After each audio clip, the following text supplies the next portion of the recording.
From your home screen, press the plus button in the top right-hand corner of your screen. A menu should appear with a few options to choose from. To add a device, choose Add a Device. If you have already installed your device, choose Yes. If you haven't already done so, please refer to the installation instructions to proceed to the next steps. Bluetooth is now searching for nearby devices, which will automatically connect to your SkyPlug smart device. Please make sure your Bluetooth is on in order to connect your device. Choose your device and click Next.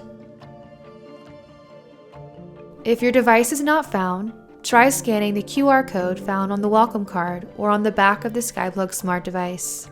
In order to take a photo, please allow access to the camera. You can enter in the device QR code manually. Connect your phone to your Wi-Fi to continue connecting your SkyPlug smart device.